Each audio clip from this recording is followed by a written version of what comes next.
ಪೂಜ್ಯರ ಸೋದರಾದ ಶ್ರೀ ಸೋಮಲಿಂಗ ಅಪ್ಪಾಜಿ ಅವರನ್ನು ಕೂಡ ಸಂಘದ ವತಿಯಿಂದ ಸ್ವಾಗತವನ್ನು ಬಯಸುತ್ತೇನೆ. ಅದೇ ರೀತಿ ಬಸವರಾಜ ಹಮ್ಮಾಡ್ ಈ ಹಿರಿಯರನ್ನು ಕೂಡ ಸಂಘದ ವತಿಯಿಂದ ಸ್ವಾಗತ ಬಯಸುತ್ತೇನೆ. ನಮ್ಮೂರವರಾದ ನಿವೃತ್ತ ಅರಣ್ಯಾಧಿಕಾರಿಗಳಾದ ಶ್ರೀ ಮಹೇಶ್ ಕಾಟನ್ ಸರ್ ಅವರು ಕೂಡ ಸಂಘದ ವತಿಯಿಂದ ಸ್ವಾಗತ ಬಯಸುತ್ತೇನೆ. ಅದೇ ರೀತಿ ಎಸ್.ಎಂ. ರುದ್ರಗೌಡ, ಲೇಖು ಕೊಂಡೂರು, ನಿಮ್ಮ ಹೊಂದಿಗೆ ಡಾಕ್ಟರ್ ಆರ್.ಆರ್. ಲೋಣಿ, ಎಂ.ಎಸ್. ಲೋಣಿ, ಮಲ್ಲಿಕಾರ್ಜುನ್ ಸಾಬ್ ಮುಸಳಿ, ಶ್ರೀ ಸುಭಾಷ್ ಪಾಟೀಲ್ ಸ್ವಾಗತ ಮಾಡಿದಂತ ಈಗ ಎಲ್ಲರಿಗೆ ಪ್ರತ್ಯೇಕವಾಗಿ ಹೇಳೋದಕ್ಕೆ ಆಗಲಿಲ್ಲ, ದಯವಿಟ್ಟು ಕ್ಷಮಿಸಿ. ಇಲ್ಲಿವರೆಗೆ ನನ್ನ ಸ್ವಾಗತ ಭಾಷಣ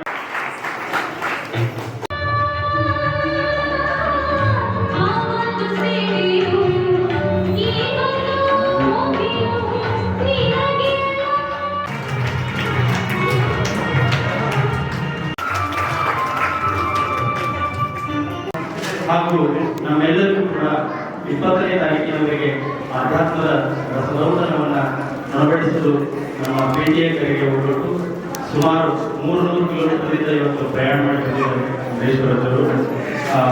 ಅವರನ್ನು ಸ್ಮರಿಸಿಕೊಳ್ತಾ, ಹಾಗೆ ಸುರೇಶ್ ಜೋತಪ್ಪ ಪೂಜಾರಿ ಅವರನ್ನು ಸ್ಮರಿಸಿಕೊಳ್ತಾ, ಅಧ್ಯಕ್ಷತೆಯನ್ನು ವಹಿಸಿರ್ತಕ್ಕಂಥ ಮುನಪ್ಪ ಭೀಮಣ್ಣ ಬೆಳಗೆಯವರೇ ಹಾಗೂ ಜ್ಯೋತಿಯನ್ನು ಬೆಳಗಿಸಿರ್ತಕ್ಕಂಥ ಪೂಜ್ಯ ಸೋಮಲಿಂಗ ಅಪ್ಪಾಜಿ ಅವರನ್ನು ಸ್ಮರಿಸಿಕೊಳ್ತಾ, ಅವರಿಬ್ಬರಂತೆ ಈಗಾಗಲೇ ಸಮಯ ಸಾಕಷ್ಟು ಆಗಿದೆ.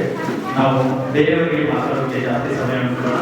ಜ್ಞಾನಯೋಗಿ ಪರಮ ಪೂಜ್ಯ ಸಿದ್ದೇಶ್ವರ ಅಪ್ಪಾಜಿಯವರ ಜನ್ಮಸ್ಥಳ, ಪುಣ್ಯಭೂಮಿ, ನಡೆದಾಡ ದೇವರೆಂದು ಜಗತ್ತಿನಾದ್ಯಂತ ಕೀರ್ತಿ ಪಡೆದಂತಹ ಈ ಪುಣ್ಯಭೂಮಿಯಲ್ಲಿ ಅನೇಕ ಶ್ರೇಷ್ಠ ತತ್ವಜ್ಞಾನಿಗಳು, ಗಣಿತ ತಜ್ಞರಾಗಿರ್ತಕ್ಕಂಥ ಭಾಸ್ಕರಾಚಾರ್ಯರು, ಅನೇಕ ಮಹಾನ್ ವ್ಯಕ್ತಿಗಳು ಜನಿಸಿರ್ತಕ್ಕಂಥ ಈ ಪುಣ್ಯಭೂಮಿಯಲ್ಲಿ ಕಣಿಗಿನ ಕರ್ತನಾಗಿರ್ತಕ್ಕಂಥ ಬುಳ್ಳಾಳ ಸಿದ್ದೇಶ್ವರ, ಹುಡುಗಿ ವೆಂಕಟಗೌಡ ಮತ್ತು ಶಿವಲಿಂಗ ಮಗನಾಗಿರ್ತಕ್ಕಂಥ ಬುಳ್ಳಾಳ ಸಿದ್ದ ಅನೇಕ ಪವಾಡಗಳನ್ನು ಮಾಡಿ ನಮ್ಮ ಬೆಜರ್ಗಿ ಗ್ರಾಮಕ್ಕೆ ಬಂದು ನಮ್ಮ ಆ ಹೊರಗಿನ ದೇವಸ್ಥಾನದಲ್ಲಿ ಐಕ್ಯರಾಗಿರ್ತಕ್ಕಂಥ ಈ ಪುಣ್ಯಭೂಮಿಯಲ್ಲಿ ನಾವು ಊರಿನಲ್ಲಿ ನೂತನವಾದಂತಹ ಕಳೆದ ಮೇ ತಿಂಗಳು 14ನೇ ತಾರೀಕಿನಿಂದ ಎಲ್ಲರೂ ಕೂಡಿ ಕೇವಲ 22 ಮನೆಯನ್ನು ತಗೊಂಡು ಆ ಬುಳ್ಳಾಡಿಸಿದ ಭಕ್ತರೆಲ್ಲ ಕೂಡಿ ಆ ಹೊರಗಿನ ಗುಡಿಯಲ್ಲಿ ಒಂದು ಸಭೆ ಮಾಡಿ ಇದನ್ನು ಪ್ರಸಾರವನ್ನು ಮಾಡಬೇಕು ಅಂತ ಹೇಳಿ ಅಭಿಪ್ರಾಯ ಮಾಡಿ, ಏನಪ್ಪ ಇಷ್ಟು ನಮ್ಮದು ಕಡಿಮೆ ಬಂದಿದ್ದೇವೆ, ಸಸ್ಕ ಅನ್ನ ಸಾರ ಮಾಡಿ ಒಂದೆರಡು ಪಲ್ಲಕ್ಕಿ ಮಾಡಿ ಮುಗಿಸ್ಬಿಡ್ರಿ ಅಂತ ಹೇಳಿ ಅಂದಿದ್ದೆವು. ಆದರೂ ಕೂಡ ಈ ಮಣ್ಣಿನ ನೆಲ, ಈ ಭೂಮಿಯ ಮೃದರ್ಮಣಿ ಅಂದ್ರೆ ಇಳಿದಪ್ಪ ಅಂದ್ರೆ ಇಷ್ಟು ಭವ್ಯವಾಗಿ ನಾವು ಇವತ್ತು 7 ದಿನಗಳವರೆಗೆ ಆ ಕಾರ್ಯಕ್ರಮವನ್ನು ಮಾಡಬೇಕಾದ್ರೆ ಇದರ ಹಿಂದೆ ಸಾಕಷ್ಟು ಪರಿಶ್ರಮ ಇದೆ. ಎಲ್ಲ ಗುರು ಹಿರಿಯರ ಮಾರ್ಗದರ್ಶನವನ್ನು ಪಡೆದುಕೊಂಡು ನಾವು ಮೊದಲು ಪೂಜ್ಯ ಅಮರೇಶ್ವರ ಅಪ್ಪಾಜಿ ಅವರಿಗೆ ಭೇಟಿಯಾದಾಗ ಅಪರೋಧ ವೈದ್ಯ ನಾನು ಬರ್ತೀನಿ ಅಮ್ಮನವರ ಸಾನ್ನಿಧ್ಯದಲ್ಲಿ ನಾವು ಎಲ್ಲರೂ ಇವತ್ತು ಕೂಡಿಕೊಂಡಿದ್ದೇವೆ. ಅಮ್ಮನವರ ಆಶೀರ್ವಾದ ಪಡೆದುಕೊಂಡು ನನ್ನೆರಡು ಮಾತುಗಳಿಗೆ ನಾನು ಪ್ರಾರಂಭಿಸುತ್ತೇನೆ. ಇವತ್ತಿನ ಈ ಒಂದು ಕಾರ್ಯಕ್ರಮ ನನ್ನ ಋಣದ ಭಾರ, ನನ್ನ ಜನ್ಮಭೂಮಿ ತವರಿನ ಊರಿನಲ್ಲಿ ನಡೀತಾ ಇದ್ದೆ. ಮೊದಲನೇದಾಗಿ ಸಿದ್ದು ಸರ್ ಅವರು ಫೋನ್ ಮಾಡಿ ಕೇಳಿದಾಗ ನಾನು ಇಲ್ಲ ಅಂತ ಹೇಳಿದ್ದೇವೆ. ಆಮೇಲೆ ಗೊತ್ತಾಯ್ತು ಈ ಒಂದು ಅವಕಾಶವನ್ನ ನನ್ನ ಊರಿಂದ ಬರ್ತಾ ಇದೆ ಅಂತ ತಿಳ್ಕೊಂಡು ನಮ್ಮ ಎಲ್ಲ ಮಾವಂದಿರಿಗೆ ಕೇಳ್ಕೊಂಡು ಈ ಕಾರ್ಯಕ್ರಮಕ್ಕೆ ಅವರು ಸಂತೋಷದಿಂದ ಕಳಿಸಿಕೊಡ್ತಿದ್ದಕ್ಕೆ ಮತ್ತೊಮ್ಮೆ ನಾನು ನಮ್ಮ ಊರಿನ ತವರಿನ ಮುಖಾಂತರ ನಾನು ಒಂದು ಅಭಿನಂದನೆಯನ್ನು ಸಲ್ಲಿಸ್ತಾ ಇದ್ದೇನೆ. ಇವತ್ತಿನ ಈ ಒಂದು ಕಾರ್ಯಕ್ರಮ ನಾನು ಪತ್ರಿಕೆ ನೋಡಿದಾಗ ಗೊತ್ತಾಯ್ತು ಬೀಳಣಿಸಿದ್ದ ಅಂತ ಹೇಳಿ. ಆದ್ರೆ ನಾವು ಸಣ್ಣವರಿದ್ದಾಗ ಗುಳ್ಳಪ್ಪ ದೇವರು ಅಂತ ಕರಿತಿದ್ದೀವಿ. ಆದ್ರೆ ನಮ್ಗೆ ಅದ್ರ ಹಿನ್ನೆಲೆ ಗೊತ್ತಿರಲಿಲ್ಲ. ಆ ನಂತರ ಸಿದ್ದು ಸರ್ ಅವರು ಹೇಳಿದ್ರು ಇದು ಹಿಂಗೈತಿ ಮೇಡಮ್ ಅಂತ ಹೇಳಿ. ಹಾಗಾಗಿ ಇವತ್ತಿನ ಈ ಒಂದು ಕಾರ್ಯಕ್ರಮದ ಪೂಜೆ ಸಾನ್ನಿಧ್ಯವನ್ನು ವಹಿಸಿದಂತ ಶ್ರೀ ಸಿದ್ದಯೋಗಿ ಅಮರೇಶ್ವರ ಮಹಾರಾಜರಿದ್ದಾರೆ. ಇವತ್ತು ನಮ್ಮ ಭಾರತೀಯ ಸಂಸ್ಕೃತಿಯನ್ನು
ಕಾರ್ಯಕ್ರಮದ ದಿವ್ಯ ಸಾನ್ನಿಧ್ಯ ವಹಿಸಿದಂತಹ ಪರಮ ಪೂಜ್ಯ ಅಮರೇಶ್ವರ ಮಹಾರಾಜರಿಗೆ ಪ್ರಣಾಮಗಳನ್ನು ಸಲ್ಲಿಸಿ ಉಳಿದಂತೆ ಇಲ್ಲಿ ಉಪಸ್ಥಿತರಿರುವ ಎಲ್ಲ ಹಿರಿಯರಿಗೆ ಗಣ್ಯಮಾನ್ಯರಿಗೆ ಹಾಗೂ ಶರಣರಿಗೆ ಶರಣ ಸಮಯ ಬಹಳ ಕಡಿಮೆ,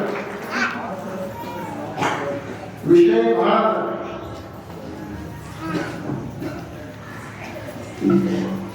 ಜಗ್ಗೇಗೌಡ ಬಿಲ್ಡಪ್ಪನ ಜಾತ್ರೆ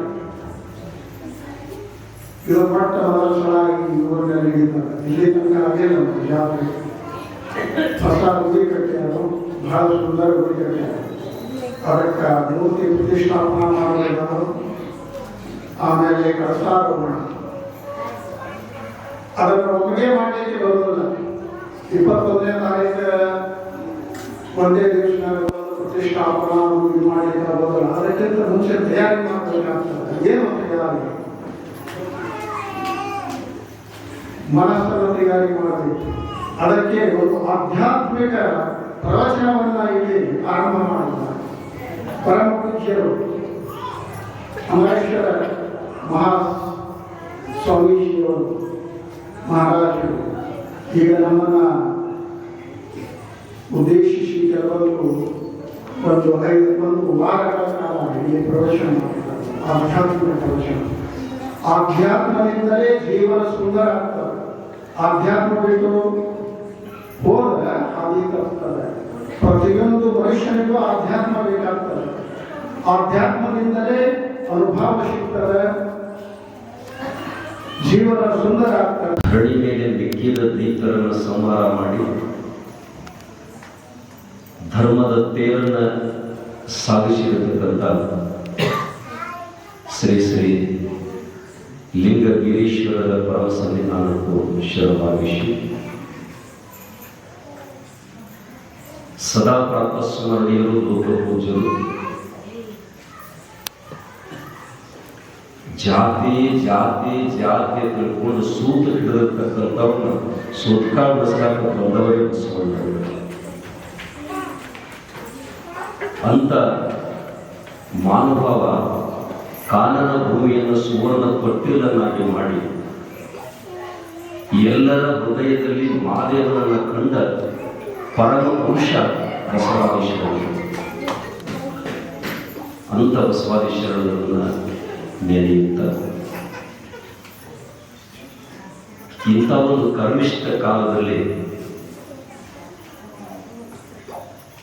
ವರ್ಷದ ದೀಪಾವಳಿ ಮಧ್ಯರಾತ್ರಿಗೆ ನಮ್ಮೆಲ್ಲರಿಗೆ ಶಿವನನ್ನ ದರ್ಶನ ಮಾಡಿಸಲಿಕ್ಕೆ ತನ್ನ ಜೀವವನ್ನು ಪಣಕ್ಕಿಟ್ಟು ದುಡಿದು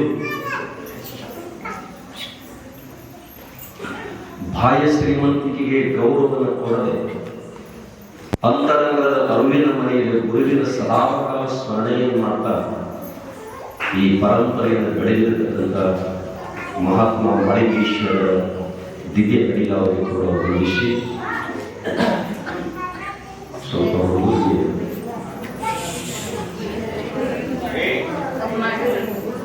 ಇವತ್ತಿನ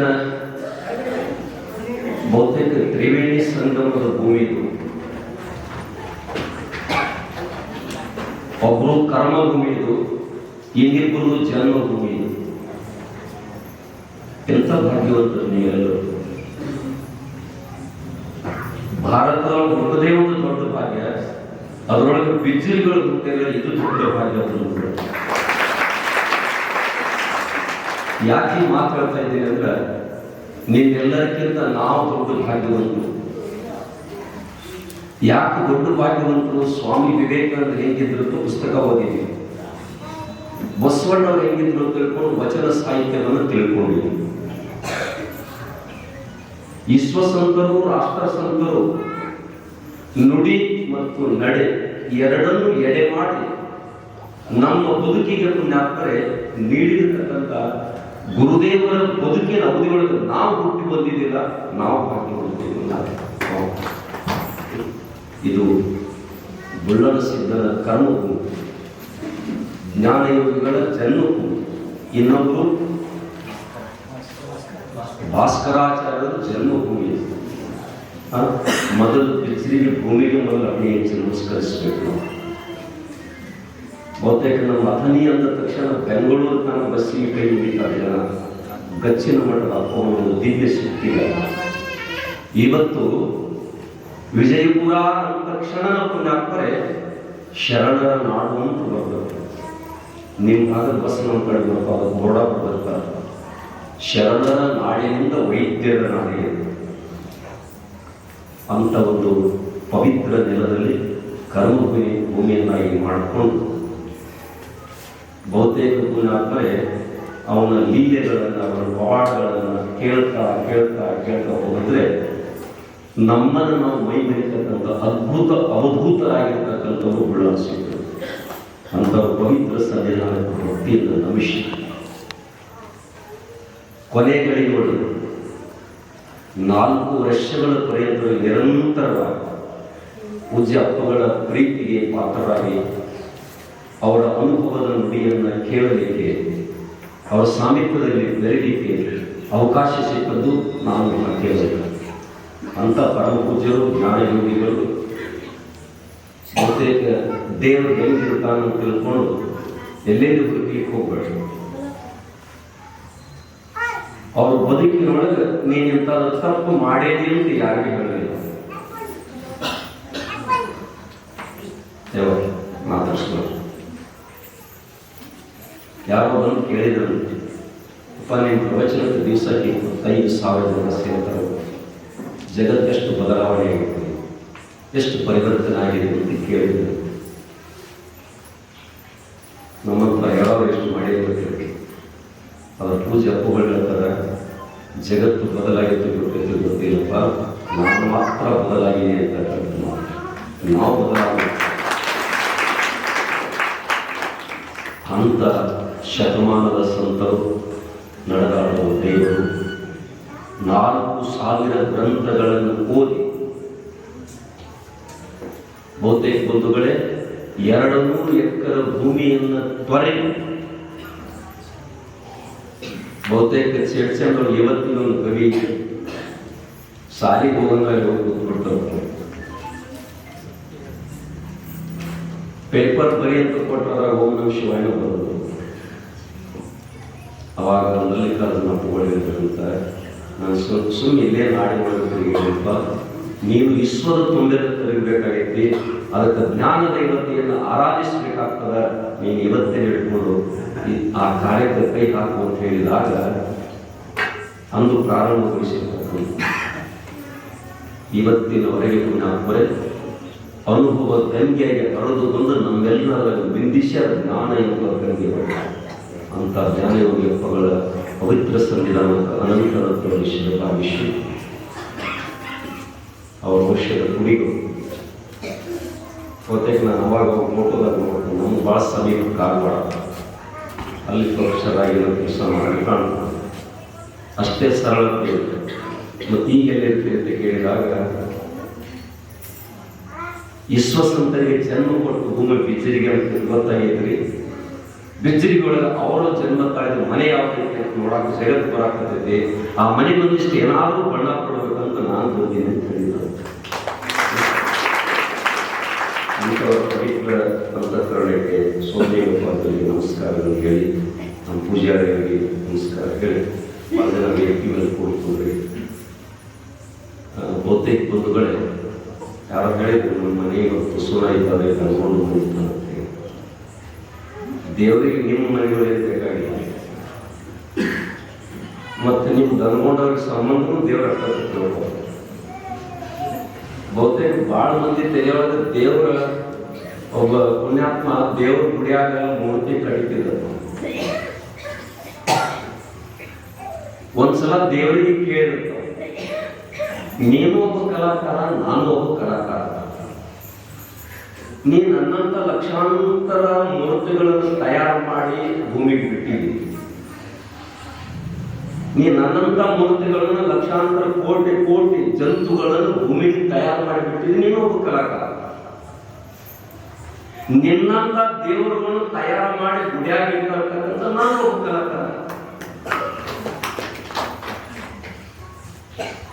ಆದರೆ ನೀನು ತಯಾರು ಮಾಡಿರ್ತಕ್ಕಂಥ ಈ ಜೀವಿಗಳು ಏನ್ ಮಾಡತಕ್ಕಂಥ ಒಂದಕ್ಕೊಂದು ಬಡದ್ಯಾಡಿ ನಾ ತಯಾರು ಮಾಡಿರ್ತಕ್ಕಂಥ ದೇವರ ಮುಂದೆ ಬಂದು ತಲೆ ತರಿಸತಕ್ಕ ಇದನ್ನು ನೋಡಿ ನನಗೆ ದುಃಖ ಆಗತೈತಿ ಅಂತ. ಇದು ಪ್ರವಚನ. ಮೊದಲು ತಿಳ್ಕೊಳ್ಳೋದು ಏನು ಅಂತ ಹೇಳಿದ್ರೆ, ಈ ಶವಾಗಾರಗಳನ್ನು ಕಾಯ್ಲಿಕ್ಕೆ, ಹೆಣಗಳನ್ನ ಕಾಯ್ಲಿಕ್ಕೆ ಒಳಗೋಗಿ ಕೆಲಸ ಮಾಡೋದಿಲ್ಲ. ಈ ಹೆಣಗಳನ್ನು ನೋಡಿದಾಗ ನನಗೆ ಭಯ ಆಗ್ತದಿಲ್ಲ ಅಂತ ಕೇಳಿದ್ರು. ನೀವು ಭಯ ಆಗ್ತದೆ ಅವಂದ ಹೆಣಗಳನ್ನು ನೋಡಿದ ಬಳಿಕ ನನಗೇನು ಭಯ ಆಗಲಿಲ್ಲ ಅಂತ. ಮತ್ತೇನ್ ನೋಡಿದ್ರೆ ಭಯ ಆಗ್ತದೆ?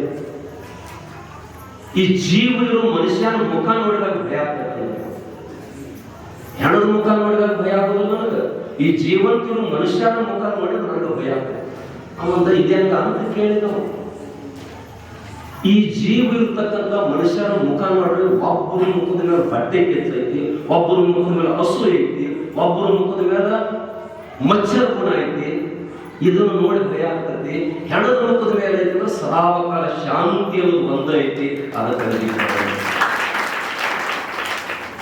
ಮತ್ತೆ ನಾವೇನಾಗ್ತದೆ, ದೇವರು ಯಾರದು ಅಲ್ಲ, ಸುಮ್ಮನೆ ನಾವು ಇಟ್ಕೊಂಡದ್ದು ಹೆಸರು.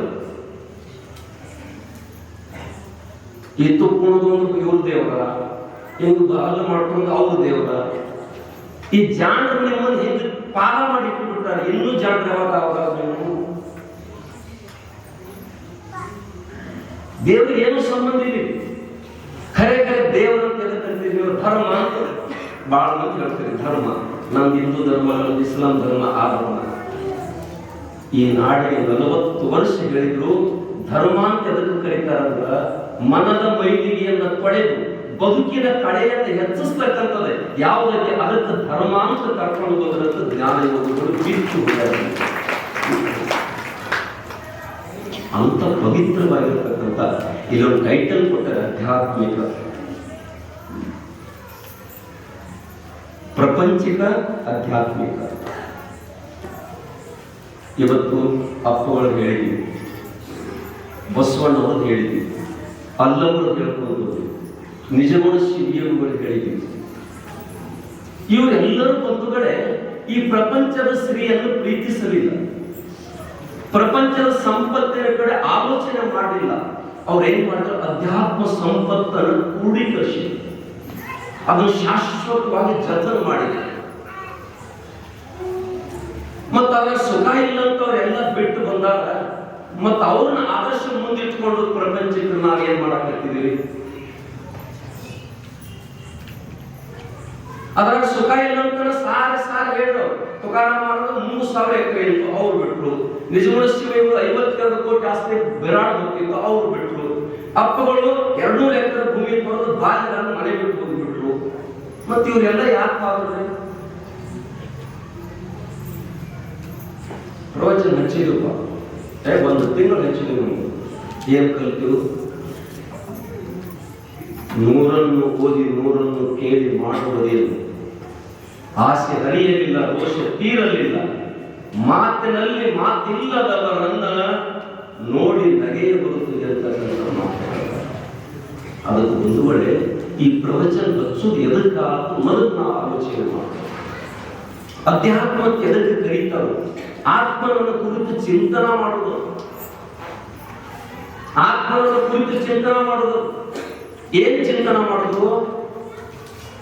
ಒಬ್ಬರಿಗೆ ಸೇರ್ತೈತೆ ಮನೆಗೆ ಹತ್ತರು ಬೆಳಿಬೇಕು. ಒಬ್ಬರಂತರ ಈ ಕಾರಣ ಹೆಸರು ಹಾಕಿಲ್ಲ, ಒಬ್ಬ ನಾನು ಕೇಳೇ ಮಾಡಿಲ್ಲ.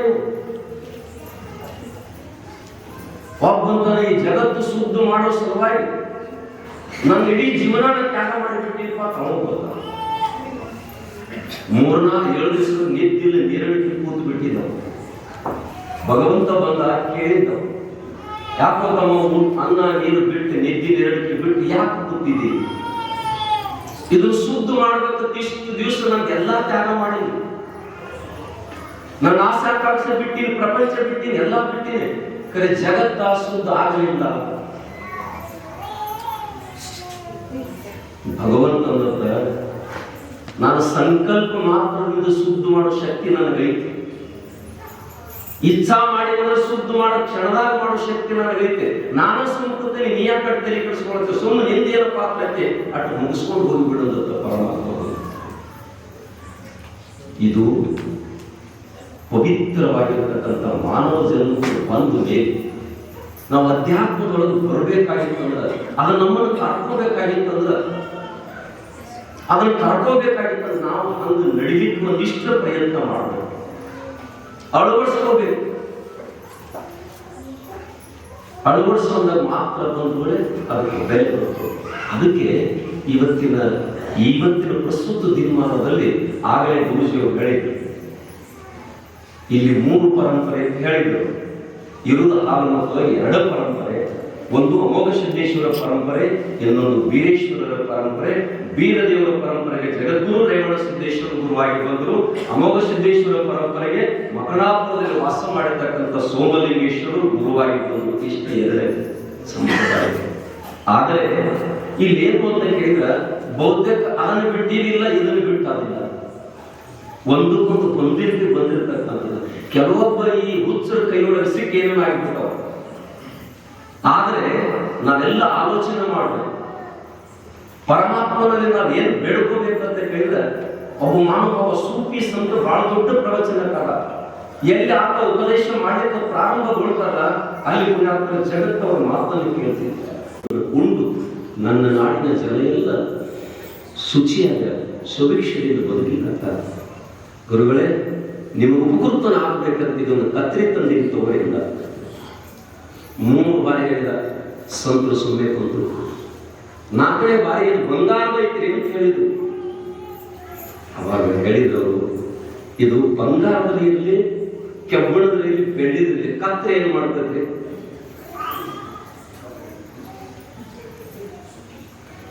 ಸ್ವಲ್ಪ ಆಲೋಚನೆ ಗೊತ್ತ, ನಿಮ್ಗೆ ಏನು ಮಾಡ್ತದೆ, ಯಾಕೆ ಶಬ್ದ ಬಳಸಾಕತ್ತೀವಿ? ಏನು ಮಾಡೋ ಕತ್ತಿ ಒಂದಿದ್ದದನ್ನು 2 ಮಾಡ್ತಾ ಇರ್ತೀವ, ಅದಕ್ಕೆ ನಾನು ತಗೊಳ್ಬೇಕಂತ. ಹೌದು, ಅವ್ ಹೇಳಿಲ್ಲ ನಿನ್ ಕತ್ರಿನ ಬ್ಯಾಡ ಅಂತ ಕಳಿಸಿಬಿಟ್ಟ. ಮತ್ತೆ ಕೆಲವೊಂದು ದಿನ ದರ್ಶನ ಮೇಲೆ ಒಂದು ಸೂಜಿ ತಗೊಂಡು ಹೋದ. ಆ ಸೂಜಿ ತೆಗೆದುಕೊಂಡು ಹೋದ ತಕ್ಷಣ ತಗೊಂಡ್ಬಿಟ್ಟು ಒಂದು 3 ಗುಂಜಿ ಇರ್ತಾವ. 1 ಕೆಜಿನ ಬಂಗಾರದ ಕತ್ರೆ ಒಲ್ಲದ ಸ್ವಾಮಿ 3 ಗುಂಜಿನ ಬಂಗಾರ ತಗೊಂಡ ನೀನು ಬುದ್ಧಿಗಿದ್ದೆ ಐತಿ ಅಂತ ಕೇಳಿದ್ರು. ಅವಾಗ ಹೇಳಿದ್ರು ಸಂತು, ನಿಂದು 3 ಕೆಜಿ ಇರಲಿ, 1 ಕೆಜಿ ಇರಲಿ, ಕತ್ರಿ ಗುಣ ಏನಂತ ಕೇಳಿದ್ರೆ ಒಂದಿದ್ದನ್ನು 2 ಮಾಡ್ತೈತಿ, ಅದಕ್ಕೆ ನಾನು ಸ್ವೀಕಾರ ಮಾಡಿಲ್ಲ. ಸೂಜಿ ಯಾಕೆ ತಗೊಂಡಿನಿ ಅಂದ್ರೆ 2 ಇದ್ದನ್ನು 1 ಮಾಡ್ತೈತಿ, ಅದಕ್ಕೆ ನಾನು ತಗೊಂಡಿದ್ದೀನಿ ಅಂತ.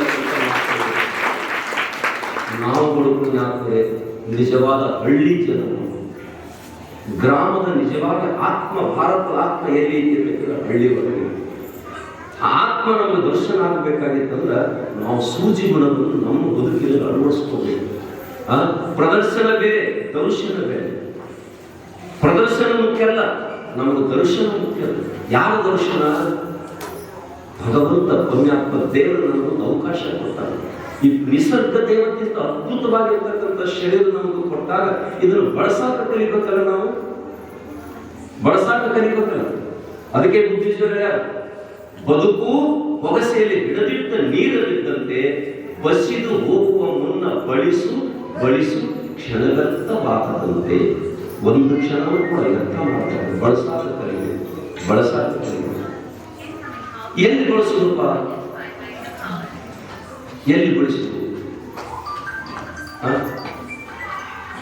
ಪುಣ್ಯಾತ್ಮರೇ 40-50 ವರ್ಷಗಳ ನಿರಂತರವಾಗಿ ಶರೀರ ಬಳಸಿದ್ರು. ಯಾತಕ್ಕಾಗಿ ಬೆಳೆಸಿರು? ಸಮಾಜ ಶುದ್ಧೀಕರಣ, ಬದುಕು ಉತ್ಸವ ಆಗಬೇಕು. ಬಹಿರಂಗದ ಉತ್ಸವ ಮುಖ್ಯ ಅಲ್ಲ, ಅಂತರಂಗದ ಉತ್ಸವ ನಡೀಬೇಕು. ಆ ಅಂತರಂಗದ ಉತ್ಸವಕ್ಕೆ ಏನು ಸಾಮಗ್ರಿ ಬೇಕು ಅನ್ನೋದನ್ನ ತಮ್ಮ ಬದುಕಿನೊಳಗೆ ನಮ್ಗೆ ಎಡೆ ಮಾಡಿ ಕೊಡ್ಬೋದು. ನಮ್ಮ ಬದುಕಿಗೆ ಅಂಥದನ್ನು ನಾವು ಸ್ವೀಕಾರ ಮಾಡಬೇಕು. ಆ ಅಮ್ಮ ಹೇಳಿದ್ರು, ಮಕ್ಕಳಿಗೆ ಒಳ್ಳೆಯ ಸಂಸ್ಕಾರ ಕೊಡಬೇಕು. ಗುರುಜಿಯವರು ಹೇಳಿದ್ರು, ಮಕ್ಕಳಿಗೆ ಸಂಸ್ಕಾರ. ನೀವೇನು ಕೊಡೋದು ಬೇಕಾಗಿಲ್ಲ, ಸಂಸ್ಕಾರ ನೀವು ಚಲೋ ಇರುವುದು ಕಲೀರಿ. ನಿಮ್ಮನ್ನು ನೋಡಿ ಮಕ್ಕಳು ಕಲಿತಾವ. ನೀವು ಹೇಳ ಯಾವ ಕಲಿಯಲ್ಲ, ನೀವು ಇರುವುದು ಕಲೀರಿ. ನಿಮ್ಮ ಮಕ್ಕಳು ಮನೆಗೆ ಬಂದ ತಕ್ಷಣ ಟಿವಿ ಮುಂದೆ ಕೂತಿರೋದ್ರ ಮಕ್ಕಳು ಬಂದದ್ದು ಬಂದ್ ಮಾಡಿಬಿಡ್ತಾರೆ. ಯಾರಾದ್ರೂ ಅತಿಥಿಗಳು ಬಂದ್ರ ಅವ್ರಿಗೆ ನಮಸ್ಕಾರ ಮಾಡಬೇಕು. ನಿಮ್ಮ ನೋಡಿ ಮಕ್ಕಳು ಮಾಡಿದ್ರು ಯಾರು ನೀವು ಹೇಳಿದ್ರೆ ಯಾರು ಮಾಡೋದಿಲ್ಲ, ಕರೆಯೋದಿಲ್ಲ ಜಗತ್ತು. ಅದಕ್ಕೆ ಅಪ್ಪಗಳು ಜಗತ್ತಿಗೆ ಹೇಳೋದು ಒಂದು ಸಲ ಮಾಡಿದ್ರು, ನಡೆಯುವುದು ತಮ್ಮ ಬದುಕಿನದ್ದಕ್ಕೂ ಕೂಡ ಬಹುತೇಕ 24 ತಾಸಿನೊಳಗೆ 45 ನಿಮಿಷ ಮಾತ್ರ ಜಗತ್ತಿಗೆ ಹೇಳಿದ್ರು. ಉಳಿದು 23 ತಾಸನ್ನ ತಾವು ನಡೆದು ತೋರಿಸಿರ್ತಕ್ಕಂಥ ಏಕೈಕ ಸಂತ ಇವತ್ತು ಯಾರಿದ್ರೆ ಇದು ಈ ಬಿಜ್ಜರಿಗೆಯ ಭೂಮಿಯ ಪುಣ್ಯಾತ್ಮರು ಬಂಧುಗಳೇ, ಧರ್ಮ ಭಂಡಾರ, ಪರಂಪರೆ, ಕಂಬಳಿ ಅವೆಲ್ಲ ಒಂದೊಂದು ಸಂದರ್ಭವನ್ನು ಇಟ್ಕೊಂಡು ಬಂದಿದ್ವಿ. ಇವರಿಗೆ ಗೌಡ್ರು, ಇವ್ರಿಗೆ ಪೂಜಾರಿ ಅಂದ್ರು, ಇವರಿಗೆ ಕುಲಕರ್ಣಿ ಹಿಂದೆ ನಾವು ಇಟ್ಕೊಂಡು ಬಂದಿದ್ದೀವಿ. ಒಳಗಿರ್ತಕ್ಕಂಥ ಅದಕ್ಕೆ ಅಲ್ಲಮ್ಮ ಹೇಳಿದ್ರು, 5 ಸಂಘದಿಂದ ನಾನು ಬಂದೆ, 5 ಸಂಘದಿಂದ ನಾನು ಮಿಂದೆ, ಈ 5 ಅವರವರ ಬಟ್ಟೆಯಲ್ಲಿ ಹೋದರು. ಹೌದು, ಅಂತ ಪುಣ್ಯಾತ್ಮರ ವಚನಗಳು ಯಾರಿಗೆ ನಿರ್ವಹಣೆ ಮಾಡಕ್ಕಾಗಲಿಲ್ಲ, ಅದನ್ನು ಸಹಿತ ಪುಣ್ಯಾತ್ಮರೇ ಅಪ್ಪಗಳು ನಮಗೆಲ್ಲ ನೀಡಿ ಹೋಗಿರ್ತಕ್ಕಂಥ. ಅವ್ರು ಹೇಳ್ತಾರ, ಪಂಚಮಹಾಭೂತ ಶರೀರ ಇದು, 5 ಸಂಘ ಹೇಳಿದ ಅಮ್ಮ ಮೊದಲು ಪಂಚಭೂತಗಳ ಆ 5 ಸಂಘದಿಂದ ನಾನು ಬಂದೆ, 5 ಸಂಘದಿಂದ ನಾನು ಮಿಂದೆ, ಈ 5 ಅವರವರ ಬಟ್ಟೆಯಲ್ಲಿ ಹೋದರು, ನಾನೊಬ್ಬನೇ ಉಳಿದೇನಲ್ಲ, ನಿತ್ಯ ನಿರಂಜನ ಗುಹೇಶ್ವರನೆಂಬ ಘನವು ಕಂಡಿ ಅಂತ ಹೇಳ್ತಾರೆ. ನಮ್ಮಂತ ಶರೀರ ತಗೊಂಡ್ರು, ಅವರು ನಮ್ಮಂತೆ ಈ ಭೂಮಿ ಮೇಲೆ ಬದುಕಿದ್ರು, ಅವರು ಈಶ್ವರ ಸಂತರಾದರು. ನಾವು ಯಾಕಾಗಲಿ? ನಮ್ಮದ ಮನಸ್ಸು ಮೈಲಿಗೆ ಆಗತ್ತೆ, ಮೈಲಿಗೆ ಆಗತ್ತೆ. ನೀವು ಅಂತೀರಿ ಮನಸ್ಸು ಹೆಂಗ್ ಮೈಲಿಗೆ ಆಗತ್ತೀರಿ? ಬಹಳ ಮಂದಿ ಪುಣ್ಯಾತ್ಮರೇ ಈ ಮೈಲಿಗೆ ತೊಳೆಯಾಕತ್ತೀವಿ. ಮೈಲಿಗೆ ತೊಳೆದ್ರೆ ಯಾವ ದೇವರ ದರ್ಶನ ಆಗುದಿಲ್ಲ. ಮನದ ಮೈಲಿಗೆ ತೊಳಿಬೇಕು. ಮನದ ಮೈಲಿಗೆ ಬಹುತೇಕ ಇವತ್ತು ದೇಶ 80ನೇ ವರ್ಷದ ಹುಟ್ಟುಹಬ್ಬನ ಆಚರಿಸಿಕೊಳ್ತಾ ಇದೆ. ಮತ್ತೆ ಇವತ್ತು ಪಂಚಕುಮ ಅಂತ ಹೇಳ್ತಾರೆ. ಹೊರಗೆ ಪಂಚಕ ಹೋದಾವ್, ಒಳಗೂ ಪಂಚಕ ಅದಾವ. ಒಳಗೆ ಪಂಚಕಗಳದಾವಲ್ಲ, ಕಾಮ, ಕ್ರೋಧ, ಮದ, ಮಚ್ಚರ, ಇವೆಲ್ಲ ದುರಂಕಾರ ಆಸೆ, ಇವು ಪಂಚಕಗಳು. ಇವು ಹೊರಗಿನ ಪಂಚಕತ್ತನ್ನ ಏನಾದ್ರು ಮಾಡಕ್ ಬರ್ತದೆ. ಒಳಗಿನ ಪಂಚಕ ಶುದ್ಧ ಆಗ್ಬೇಕಾಗಿತ್ತಂದ್ರ ಅದಕ್ಕೆ ಮೈಲಿಗೆ ಅಂತ ಕರೀತಾರೆ. ಈ ಮೈಲಿಗೆಯನ್ನು ತೊಳ್ಕೋಬೇಕಾಗಿತ್ತಂದ್ರ ಯಾವ ಅನುಭವ ಬೇಕು ಅಂತ ಕೇಳಿದ್ರ ಅದಕ್ಕೆ ಬರೆದ್ರು ಪುಣ್ಯಾತ್ಮರೇ, ಮತಿಗೆ ಮುಂದಲ್ಲಿ ಯಾವುದು ಉತ್ತಮ ರಸಂಗ, ಉತ್ತಮ ರಸಂಗ, ಅನುಭಾವಿಗಳ ಸಂಘ. ಯಾರಿಗೆ ಉತ್ತಮರು ಅನ್ನೋದ್ರಿ? ಉತ್ತಮರಂತ ಯಾರಿಗೆ ಕರೀತಾರೆ?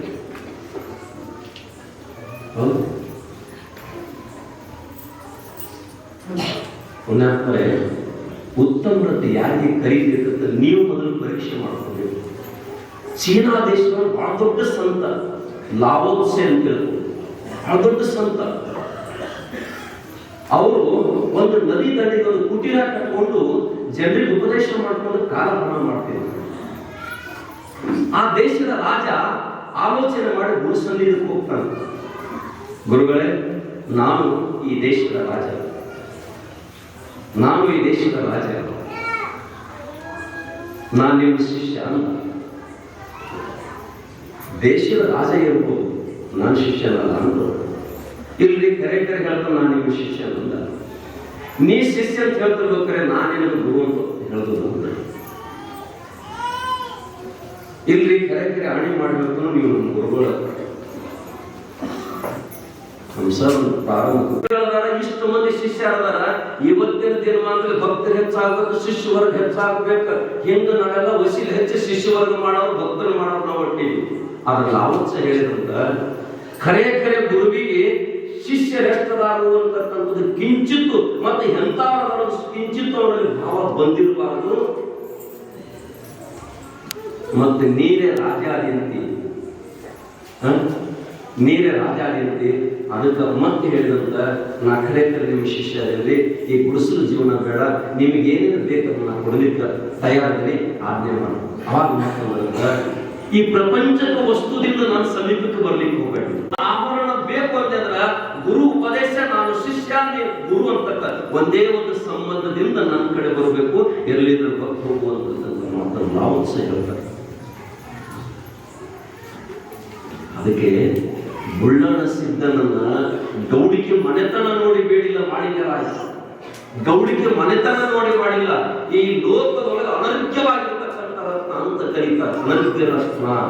ನಮ್ಮಲ್ಲಿ ಹನುಮಂತ ಪರಂಪರೆಯೊಳಗ ಹಾಡ್ತಾರ, ಮಾರ್ಗ ಮುಗಿದ ತಕ್ಷಣ ಕಡಿತ ಕಟ್ಟೆನ ಬುಳ್ಳ ಅಂತ ತಿಳ್ಕೊಂಡು ಕಲಿತ ಕಟ್ಟೆ ಅಂತಕ್ಕಂಥ ಮಾತಾಡ್ತಾರೆ. ಅದಕ್ಕೆ ನಮ್ಮಲ್ಲಿ ಪುಣ್ಯಾತ್ಮರ ಭಾವನೆಗಳನ್ನ ಬಿಡಬೇಕು, ಅದು ಬದಲಾವಣೆ ಹಂಚಿ ನಾವು ಹೋಗ್ಬೇಕು. ಅದಕ್ಕೆ ಅವ್ರು ಯಾರು ನೋಡಿದ ಅಂತಂದ್ರೆ ಉತ್ತಮರು ಅಂತಕ್ಕಂಥ ಭಾವನೆ ನಮಗೇನು ಬೇಕಾಗಿರ್ತದೆ ಪುಣ್ಯಾತ್ಮರೇ. ಎಲ್ಲರ ಎಂಥವರ ಬಂದು ನಮ್ಮ ಮೇಲೆ ಬುದ್ಧನ ಇತಿಹಾಸವನ್ನ ಕೇಳಿ, ಬುದ್ಧನ ಇತಿಹಾಸವನ್ನ ಕೇಳಿ, ಬಹುತೇಕ ಬುದ್ಧಗಳನ್ನ ಪ್ರತ್ಯಕ್ಷ ನೋಡಿರಿ. ಬರೇ ಏನ್ ಹೇಳಿದ್ರು ನಮ್ಮ ಬುದ್ಧಿಜಿಯವರು, ದೇಶದ ಪ್ರಧಾನಿಗೆ ಕಿಸೆ ಐತಿ ಅವ್ರು ತುಂಬಿಕೊಳ್ಳೋ ಗುಣ ಇಲ್ಲ, ನಿಮ್ಮಂತ ಧೀಮಂತ ನಾಯಕ ದೇಶಕ್ಕೆ ಸಿಕ್ಕಂತ ಧನ್ಯ ಅಂತ ಇಷ್ಟಪಡಿಸ್ಯಾರ. ಅದಕ್ಕೆ 100 ಪೇಜ ಬರೆದಿದ್ದ ಫೇಸ್ಬುಕ್ 100 ಪೇಜ ಬರೆದಿದ್ದ. ಎಲ್ಲರೂ ಬಂದು ಬುದ್ಧಿಜಿಯವರು ಗಮನಕ್ಕೆ ಬರ್ತಾರ. ಏನ್ ಹೇಳಿದ್ರು, ನಮ್ಮ ಕಡೆ ಬಂದ ಫೋನ್ ಹಚ್ಚೇ ಬಿಡ್ತೇವೆ, ಇಲ್ಲ 4 ಮಂದಿ ಕೊಟ್ಟ ಕಳಿಸಿ ಹಿಡ್ಕೊಂಬರಿ. ಅಪ್ಪಾಜಿಯವರು ಹೇಳಿದ್ರು, ಈ ಹೆಸರನ್ನು ಬಳಸೋದ್ರಿಂದ ಅವನ ಚಾನಲ್ ಓಡ್ತಿತ್ತಂದ್ರೆ ಅವನು ಗಂಟಂತಂದ್ರೆ ಧನ್ಯ, ನನ್ನ ಜೀವನ ಸಾರ್ಥಕ ಆಯ್ತದೆ. ಇವತ್ತು ಒಬ್ಬನ ಜೀವನಕ್ಕೆ ಬುದ್ಧಿ ಆಯ್ತಲ್ಲ ನನ್ನ ಹೆಸರು ಅಂತಕ್ಕಂಥ ಅಪ್ಪಾಜಿಯವರು ಎಂತ ವಿಶಾಲತೆ ದೇವರಿರ್ಬೇಕು ಅಂತ. ಅಂತ ವಿಶಾಲತೆ ಗುಣ ಕಿಂಚಿತ್ತಾದ್ರೂ ನಮ್ಮಲ್ಲಿ ಬಂದಾಗ ಆ ಬದುಕಿಗೆ ಬೆಲೆ ಬರ್ತದ, ಈ ಮಣ್ಣಿಗೆ ಕೂಡ ಬೆಲೆ ಬರ್ತದೆ. ಅದಕ್ಕೆ ನಾನು ಪ್ರಾರಂಭ ಕೇಳಿದ್ದೆ, ತ್ರಿವೇಣಿ ಸಂಗಮ, ಒಬ್ಬರದು ಕರ್ಮಭೂಮಿ, ಇಬ್ಬರದು ಜನ್ಮಭೂಮಿ. ಬಂಧುಗಳು, ಜನ್ಮಭೂಮಿ ಎಂತ ನಿರಾಭಾರಿ ಇರ್ಬೇಕು ಅವ್ರು. ನಾನು ಕಣ್ಣಿಗೆ ನೋಡ್ಬೇಕಂತೇಳಿ ಕಣ್ಣೀರು ಮಾಡ್ತಾರೆ. ಡಾಕ್ಟರ್ ಅಂತಾರ ಆಪರೇಷನ್, ನೀನೇನು ಹೊರಗೆ ಏನ್ ಮಾಡ್ತೀವಿ ಮಾಡ 1.5 ತಾಸು ಅದೃಶ್ಯ ಕಾಳಸಿದ್ದೇಶ್ವರಲ್ಲಿ ಕೂತಾರ, ನಿಂತಾರ, ನಾವೀಚೆ ಕಡೆ ಕುಂತಿದ್ವು. ಡಾಕ್ಟರ್ ತನ್ನ ಕಾರ್ಯ ತಾನು ಮಾಡಕತ್ತಾನ. ಕಿಂಚಿತ್ತು ಶರೀರಕ್ಕೂ ನೋವಾಗೈತೆ ಅಂತ ಬಾಯಿಯ ಶಬ್ದ ಬರಲಿಲ್ಲ. ಇವರಿಗೆ ಬ್ರಹ್ಮಜ್ಞಾನಿ ಅಂತ ಕರೀತಾರೆ, ಇವರಿಗೆ ಸ್ಥಿತಪ್ರಜ್ಞೆ ಅಂತ ಕರೀತಾರ. ಅಂತ ಗುಣ ನಮ್ಮಲ್ಲಿ ಬರಬೇಕಾಗಿತ್ತಂದ್ರ ಜೀವ ಭಾವ ಹೋಗಬೇಕು, ಶಿವಭಾವ ಬರಬೇಕು. ಅದು ಬರಬೇಕಾಗಿತ್ತಂದ್ರೆ ಪುಣ್ಯಾತ್ಮರೇ, ಜಾತಿ ಮತ ಪಂಥ ಗೋತ್ರವನ್ನು ಮರೆತು ಗುರು ಅಂತ ಯಾರಿಗೆ ಅಂತ ಕೇಳಿದ್ರೆ ಗುರುವಿನ ಮಾತಿನೊಳಗೆ ಬೆಳಕಿರಬೇಕು, ಅಂತಃಕರಣ ನೆರಳಿರಬೇಕು. ಅವರಲ್ಲಿ ನಮಗೂ ಗುರುಗಳ ಅಂತಕ್ಕಂಥದ್ದು ಅರ್ಥ ಮಾಡ್ತೀವಿ. ಅದಕ್ಕೆ ಬಂಧುಗಳೇ, ನಿರಂತರವಾಗಿರ್ತಕ್ಕಂಥ ನಮ್ಮ ಸಿದ್ಧಾಂತ ಸರ್ ಎಷ್ಟು ಅಂತಃಕರಣದಿಂದ ಹೇಳಿದ್ರು. 3 ಬಾರಿ ಶಬ್ದ ಮಾಡಿಸಿದ್ರು, ನಾನು ಸಣ್ಣ, ಏನಾದರೂ ತಪ್ಪಿದ್ರೆ ಕ್ಷಮಾ ಮಾಡ. ಅವನು ಬರಿಗಂತಿದ್ದು, ಅವನು ಮನಿಕಾಯ ಅಲ್ಲ. ಆದಷ್ಟು ಅಂತಃಕರಣದಿಂದ ಕೈ ಮುಗಿದ ಸಮಾಜದಿಂದ ಕೇಳ್ತಾನೆ, ನಾನು ಸಣ್ಣ, ಏನಾದರೂ ನಮ್ಮಿಂದ ಮಾಡ್ತಕ್ಕಂಥ ತಪ್ಪು ತಡೆಯಾದ ದಯವಿಟ್ಟು ಅದನ್ನು ಕ್ಷಮೆ ಕೇಳ್ತಾರೆ. ಇದು ಪುಣ್ಯಾತ್ಮರೇ. ಅದಕ್ಕೆ ಅಪ್ಪವನ್ನು ಮಾತಾಡ್ತಾರ, ಕ್ಷಮೆಯನ್ನೇ ಕೇಳಿ ಸಣ್ಣ. ಬಹುತೇಕ ಬಂಧುಗಳೇ, ನಾವು ಶುದ್ಧ ಮನಸ್ಸಿನಿಂದ ಸತ್ಯ ಕಾರ್ಯವನ್ನು ಹಿಡಿದಾಗ ಎಂತ ತೊಂದರೆ ಬಂದರೂ ಕೂಡ ನಮಗೆ ಆಪತ್ಕಾರ ಬದುಕುವುದಿಲ್ಲ. ಬಹುತೇಕ ನಮ್ಮನ್ನು ಮೊನ್ನೆ ಮೇ ತಿಂಗಳ 7 ದಿವಸ ಕಾರ್ಯಕ್ರಮ ಮಾಡಿದ್ದೀವಿ. ಬಹುತೇಕ ನಾಡಿನ ರೈತರನ್ನು ಕರೆಸಿದ್ದೀವಿ. ಅಮ್ಮ ಹೇಳಿದ್ರು ತವರು ಮನಿ ಅಂತ ತಿಳ್ಕೊಂಡು. ಹೋದ ವರ್ಷ ಕಾರ್ಯಕ್ರಮ ಮಾಡಿದ್ದು. ನಮ್ಮೂರ ಹೆಣ್ಮಕ್ಳು ಹೊರಗೆ ಎಷ್ಟು 50 ಪತ್ರ ಹಾಕ್ತಾರೆ, ಮುಂದೆ 50 ವರ್ಷ ತವರಿನ ಸಂಬಂಧ ಕಟ್ಟಾಗಬೇಕು, ಇವತ್ತು ಮಠನೇ ನಮಗೆ ತವರು ಮನೆ ಆಯ್ತು ಅಂತಕ್ಕಂಥ ಮಾತು ಹೇಳ್ತಾರೆ. ಈ ಮಾಡೋ ಉದ್ದೇಶ ಏನಂತ ಕೇಳಿದ್ರೆ, ನಮ್ಮ ತಾಯಿಗಳು ತವರಿಗೂ ಕಾಲಕ್ಕೆ ನೋಟಿಸ್ ತಗೊಂಡು ಬದುಕುವ ಹೆಣ್ಮಕ್ಳು ಆಗಬಾರ್ದು, ಪ್ರೀತಿಯಿಂದ ಭಾವನೆ ಪುಣ್ಯಾತ್ಮನ ಮಠದ ಕೆಲಸಗಳಾಗಬೇಕು. ಇವತ್ತು ಹೆಣ್ಮಕ್ಳು ನೋಟಿಸ್ ತಗೊಂಡು ಬರ್ತಕ್ಕಂಥ ಹೆಚ್ಚಾಗ ನಿಮ್ದು ತಪ್ಪಲ್ಲ. ಯಾಕೆ ನೋಟಿಸ್ ತಗೊಂಡು ಬರಕಂದ್ರೆ ಇವರು ನಿಮ್ಮನ್ನು ಹೊಳ್ಳಿ ನೋಡಿಲ್ಲ, ಕರೆದಿಲ್ಲ, 1 ದಿವಸನೂ ಆ ಕಡೆ ಹೋಗಿಲ್ಲ. ಇದಕ್ಕೆ ಪ್ರೀತಿ ಅಂತ ಕರೀತಾರೆ. ಪ್ರೀತಿ ಕೊರತೆ ಆಯ್ತಂದ್ರೆ ಇವೆಲ್ಲ ಬಂಧುಗಳೇ, ಎಂತ ಸುಂದರವಾಗಿರ್ತಕ್ಕಂಥ ಕಾರ್ಯಕ್ರಮ. ನೀವೆಲ್ಲ ವಿಶೇಷವಾಗಿ ಅವ್ರು ಮಾತನಾಡ್ತಿದ್ರು. ನಮ್ಮ ನೋಡೋರು ನನ್ನ ಹೆಚ್ಚು ಪರಿಚಯ, ಅವ್ರ ಬಾಸು ನಾನು ಕೂತಾಗ ಗುಡಿಗಳು ಮಾತ್ರ ಭಯ ಕೆಟ್ಟಾರ ನಮ್ಮ ನೋಡಾಗ ಸಾಕಲ್ಲ, ಇದಕ್ಕಿಂತ ದೊಡ್ಡದೇ. ಆದರೆ ನಂದೊಂದು ಕಿವಿ ಮಾತು, ಗುಡಿ ಕಟ್ಟುದ್ರ ಜೊತೆಯಾಗಿ ಬದುಕನ್ನ ಕಟ್ತಕ್ಕಂಥ ವ್ಯವಸ್ಥೆಗೆ ನೀವೆಲ್ಲ ಸನ್ನದ್ಧರ ಆಗಬೇಕು, ತಯಾರಾಗಬೇಕು. ಅದು ಆಗ್ಬೇಕಾದ್ರೆ ಈ ಕಾರ್ಯಕ್ರಮ ನಡೀತದೆ. ಅದಕ್ಕೆ ಬಂಧುಗಳೇ, ಪ್ರವಚನ ಅಂದ್ರೆ ಏನು, ಅಧ್ಯಾತ್ಮ ಅಂದ್ರೆ ಏನು ಅಂತ ಹೇಳಿದ್ರೆ ನಾವೆಲ್ಲ ಬಂಧುಗಳು ಒಂದು ಮಾತಿನ ಮುಗಿಸಿಬಿಡ್ತದೆ. ಬಹುತೇಕ ನಮ್ಮ ಗುರುಗಳು ಭಾಳ ಸಲ ಹೇಳ್ಯಾರು, ನಿಮಗೆಲ್ಲ ಯಾರ ಕಿವಿಗೆ ಬಿದ್ದ ಹೆಣ್ಮಕ್ಕಳು ಆಗಿನ ಕಾಲಕ್ಕೆ ನಸ್ಕಿನ 4 ಗಂಟೆಗೆ ಹಾಡು ತಗೋಬೇಕು. ಬೀಸುಕಲ್ಲಿನ ಹಾಡು ಕಾಲಕ್ಕೆ ಏನು ಶಬ್ದ ಬಳಸ್ತಂತ ಹೆಣ್ಮಗಳಕ್ಕೆ, ಅತ್ತಿ ಮಾವ ಸಾಯಿದೆ ಅತ್ಯಮ್ಮಿಯೇ. ನೀವು ಶೆಟ್ಟಿಗೆ ಬಂದಿರ್ಬೇಕು. ಅತ್ತಿ ಮಾವ ಸಾಯಲಿ ಹತ್ತೆಮ್ಮಿಯಲ್ಲಿ ಗಂಡಗ ದೆವ್ವ ಬಡಿಲಿ ಬುಳ್ಳಾಣ ಸಿದ್ಧ ನಿನಗೆ ಜೋಡ ಬೆಟ್ಟಂಗ ನೋಡಿ ಅಂತ ಹಾಡಿದ್ದ. ಮಾವ ಕೇಳ್ಕೊಂಡು ಈ ಮಾತ ಗೌಡ್ರ ಕಡೆ ಬಂದು ಗೌಡ್ರನ್ನು ಸೊಸಿಲ್ ಕಾಗದ ಕೊಟ್ಬಿಡೋದು. ಗೌಡ್ರದ್ದು ಸೊಸಿಲ್ ಕಾಗದ ಕೊಡ್ಬೇಕಾದ್ರೆ ನಿಂದೇನಿದ್ದಾಗ ಮಗ ಬೇಕಲ್ಲ, ಮಗನಿಗೆ ಕರ್ಸಿದ್ರು. ಗೌಡ್ರ ಕೇಳಿ ನಿಮ್ಮಪ್ಪ ಕಾಗದ ಕೊಡೋ ಕಾಗಳೆ ತಗೊಂಡ್ಬೋದು ನಿಂದ ಏನಿದೆ ನೋಡ್ರಿ, ನನ್ನ ಮದುವೆಗೆ 6 ವರ್ಷ ಆಯ್ತು, ಒಂದ್ ದಿವ್ಸ ಕರ್ಣ ಮಾಡಿಲ್ಲ, ನಾನು ಬಿಟ್ಟು ಹೆಂಡತಿ ಒಂದು ತುತ್ತು ತಿಂದಿಲ್ಲ, ನಾನು ಎದುರಿಗೆ ನಿಂತು ಎಂದೂ ಮಾತನಾಡಿಲ್ಲ. ಹಿಂಗೆ ನಾವು ಅನ್ಯೋನ್ಯತೆಯನ್ನು ಸಂಸಾರ ಮಾಡೋ ಕಾಲಕ್ಕೆ ನಾನು ಯಾಕೆ ಕಾಗದ ಕೊಡಬೇಕು? ಗೌಡ್ರದು ಪಂಚಾಯತಿಗೆ ಸೇರಿಸಿದ್ವಿ, ನಾವು ಕೂಡಿದ್ವಿ. ಆ ಧರ್ಮದ ಕಟ್ಟಿಗೆ ಅಗೌರವ ತರಬಾರ್ದು, ನಮಗೂ ಕಿಮ್ಮತ್ತು ಕಡಿಮೆ ಮಾಡಬಾರ್ದು. ಆದ್ರಿಂದ ನಿಮ್ಮದು ಕಿಮ್ಮತ್ತು ಕಡಿಮೆ ಬೇಡ, ಆ ಧರ್ಮದ ಕಟ್ಟಿಗೆ ಅಗೌರವ ಬೇಡ. ಯಾರು ತಂದಾರ ಅವ್ರಿಗೆ ಕಾಗದ ಕೊಟ್ಬಿಟ್ರೆ, ಯಾರು ತಂದಾರ ಅವಾಗ ಕೊಟ್ಬಿಟ್ರೆ. ಆಗ ಗೌಡ್ರಂದು ಏನಾದ್ರು ತಪ್ಪು ಮಾಡ್ಯಾರ ನಿಮ್ಮ ಸೊಸಿ ಅಂತ ಕಾಗದ ಕೊಡ್ತಾರೆ. ಏನ್ ತಪ್ಪು ಮಾಡ್ಯಾರ? ಇಲ್ಲೇ ನಿಂತಾರೆ ಕೇಳಿದ್ರು. ಆ ಸೊಸಿನ ಕರೆದು ಗೌಡ್ರ ಸದಾಕಾಲ ಅಧ್ಯಾತ್ಮದ ಗಾಳಿ ಬೆಳೀತಿತ್ತು. ಅದರೊಳಗೆ ಒಂದಿಷ್ಟು ಮಯ ಸಮಯ ಸಿಗಲಿದ್ರೆ ಯಾವಾಗಲೇ ಒಂದು ಶಬ್ದ ಕಿವಿಗೆ ಬೀಳ್ತೀವಿ. ಆ ಏನೋ ಮತ್ತೆ ಹಾಡು ಹೇಳಿದ್ರು ನೋಡ್ರಿ, ನಮ್ದು ಅವ್ರ ಮನ್ಯಾಗ ನಮ್ಮ ನಸ್ಕಿನ 4 ಗಂಟೆಗೆ ದಿವಸಕ್ಕೆ ಹಾಡ್ತಿದ್ರು. ನಾನು ಬಂದಿಲ್ಲ ಹಾಡಿನಿ ಅಂದ್ರೆ ಏನ್ ಮಾಡೀನಿ? ಅತ್ತಿ ಮಾವಸಾಯಲ್ಲಿ ಹತ್ತೆಮ್ಮೆಯಲ್ಲಿ ಗಂಡಗ ದೇವ ಬಡಿಯಲಿ ಮುಳ್ಳಾನ ಸಿದ್ಧನ ಓಡಾಡಿಟ್ಟಂಗ ಹೊಡಿಲಿ. ಗೌಡ್ರದ್ದು ಅಕಸ್ಮಾತ್ ನಿನ್ನ ಮಾತು ಕೇಳಿ ಆ ಸತೀಶ್ವರ ಮನೆ ಕಾಗದ ಕೊಡ್ತೀನಿ ಅಂತ ನಾನು ಪಾಪಿ ಆಗ್ತೀನಿ. ಏನ್ರಿ ನೋಡು, ಮತ್ತೆ ನೀವು ಆಕೆ ಪರವಾಗಿಲ್ಲ. ಆಕೆ ಅಂತಾನ ಹಾಡ್ಯಾಳ, ಎಂತಾಗ ಹಾಡ್ಯಾಳು ಅಂತ ಕೇಳಿದ್ರ ಪಂಚಕತೆ ಹೇಳಿದೆ ನಿಮ್ಗೆ. ಪಂಚಕತೆ ಆಸೆ ಅಂತಕ್ಕಂಥದ್ದು ಅತ್ಯ ಸಾಯಿಲಿ, ಮಾಯಾ ಅಂತಕ್ಕಂಥದ್ದು ಮಾವ ಸಾಯಿಲಿ ಅಂತ ಬಿಡ್ಕೊಂಡಳಕ್ಕೆ ನಿಮಗೆ ಸಾಯಿಲಿ ತಿಳಿಲ್ಲ. ಅತ್ತಿ ಮಾವ ಸಾಯಿಲಿ ಅಂದ್ರ ಆಸೆ ಅಂತಕ್ಕಂಥದ್ದು ಅತ್ಯ ಸಾಯಿಲಿ, ಮಾಯಾ ಅಂತಕ್ಕಂಥದ್ದು ಮಾವ ಸಾಯಿಲಿ. ಗಂಡಗ ಪುಣ್ಯ ದಶೇಂದ್ರಿಗಳು ಅಂತ ಹತ್ತೆಮ್ಮಿ ಹತ್ತೆಮ್ಮಿ ದಶೇಂದ್ರಿಗಳು ಅಂತ ಇಂದ್ರಿಗಳನ್ನ ವಶ ಮಾಡಿಕೊಂಡ ನಾನು ಗಂಡಗ ದೇವ್ ಎಂತಾಗ ಬಡಿಬೇಕಂತ ಕೇಳಿದ್ರ ಹಗಲಿರುಳು ಸಿದ್ದೇಶ್ವರ ಸಿದ್ದೇಶ್ವರ ಅಂತಕ್ಕಂಥದ್ದು ದೇವ್ ಬಡಿತಂದ್ರ ತೆಂಗಿನಕಾಯಿ ಎಂತ ಹೊಡಿತಂತ ಕೇಳಿದ್ರೆ ಒಂದು ಹುಟ್ಟುದು ಒಂದು ಸಾಯುವುದು. ಮುಗಿದರು ಹೋಗ್ಲಿ ಯಾವ ಮಾನವ ಮರಣಕ್ಕೆ ಮತ್ತು ಮೋಕ್ಷಕ್ಕೆ ಯಾಕೆ ಐತಿ? ಮರಣಕ್ಕೆ ಮತ್ತು ಮೋಕ್ಷಕ್ಕೆ ಅಂತರ ಎಷ್ಟೈತಿ ಅಂತ ಕೇಳಿದ್ರು. ಎಷ್ಟು ಅಂತರ ಇರ್ಬೇಕಂತೀರಿ?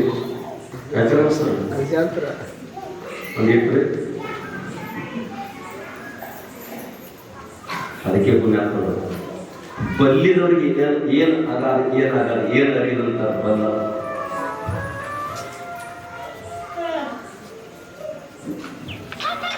ಆಗ ಹೇಳಿದಂತ ಈ ಶರೀರ ಇದ್ದಾಗ ಆಸೆಗಳೆಲ್ಲ ಸತ್ಯದೊಂದ್ರೆ ಅದಕ್ಕೆ ಮೋಕ್ಷ ಅಂತ ಕರೀತಾರೆ. ಶರೀರ ಹೋದ್ರು ಕೂಡ ಆಸೆ ಓದುದು ಅದಕ್ಕೆ ಮರಣ ಅಂತ ಕರೀತಾರೆ. ಇಷ್ಟ ವ್ಯತ್ಯಾಸ ಐತೆ ಅಂತಕ್ಕಂಥ ಅದಕ್ಕೆ ಪರಮಾತ್ಮ ಅಪರೂಪವಾಗಿರ್ತಕ್ಕಂಥ ಶರೀರ ಕೊಡ್ತಾನೆ. ನೋಡಾಕ ಕಣ್ಣು ಇಟ್ಟೈತಾನೆ, ಕರೆ ಜಗತ್ತನ್ನು ನೋಡ್ಲಿಕ್ಕೆ ಕೊಡ್ತಾನೆ. ನೋಡು ಕಣ್ಣು ಸಣ್ಣದ ಕರೆ ಜಗತ್ತು ಎಲ್ಲಿ ತನ ನೋಡ್ತದಂತೀರಿ? ಭಗವಂತನ ದಿವ್ಯ ಕಲಾಕೃತಿ. ಅಂತ ಭಗವಂತನ ಜಾತ್ರೆಯನ್ನ 38 ತಯಾರು ಮಾಡಕ್ಕೆ ಅವ್ರು ಹೇಳಿನ, ನೀನೊಬ್ಬ ಕಲಾಕಾರ, ನಾನೊಬ್ಬ ಕಲಾಕಾರ. ಕರೆ ನೀ ಮಾಡಿದ ದೇವರುಗಳೆಲ್ಲ ಬಂದು ಒಂದಕ್ಕೊಂದು ಹೊಡೆದಾಡಿ ಕಚ್ಚಾಡಿ ಒಬ್ಬರಿಗೊಬ್ರು ಸಮಾಧಾನ ಇಲ್ಲ. ನಾ ಮಾಡಿರ್ತಕ್ಕಂಥ ಕಲ್ಲಿನ ದೇವರು ಮುಂದೆ ತಳಗ ಚಂದ ಮಾಡಿ ಬೆಳ್ಕೊಳಕತ್ತೇವು. ಅದನ್ನ ನೋಡಿ ನನಗೆ ನಗಿ ಬರಾಕತ್ತೈತಿ ಅನ್ನತ್ತೆ. ಅಂತ ಆಳದ ಮಾತ್ರ ನಾವೇನ್ ಮಾಡಾಕತ್ತಿದ್ರು ನಮ್ಮನ್ನು ನಾವು ಚೌಕಾಶ್ ಮಾಡ್ಕೋಬೇಕಿಲ್ಲ. ಇನ್ನೊಬ್ರು ಹೇಳೋದು ಬೇಕಾಗಿಲ್ಲ, ನಮ್ಮ ಆತ್ಮಸಾಕ್ಷಿ ನಾವು ಮಾಡ್ಕೋಬೇಕಿಲ್ಲ. ಆ ಆತ್ಮಸಾಕ್ಷಿಗೆ ಅಧ್ಯಾತ್ಮ ಅಂತ ಕರೀತಾರ. ಅಂತ ಅಧ್ಯಾತ್ಮವನ್ನು ನಿರಂತರ ನಾಳಿನ ದಿವಸ ನಿಮ್ಮ ಸಮಯಕ್ಕೆ ಸರಿಯಾಗಿ ಪ್ರಾರಂಭಗೊಳಿಸಲು ಅಂತೇಳಿ ನಿಮ್ಗೆಲ್ಲರಿಗೂ ನಮಸ್ಕಾರ.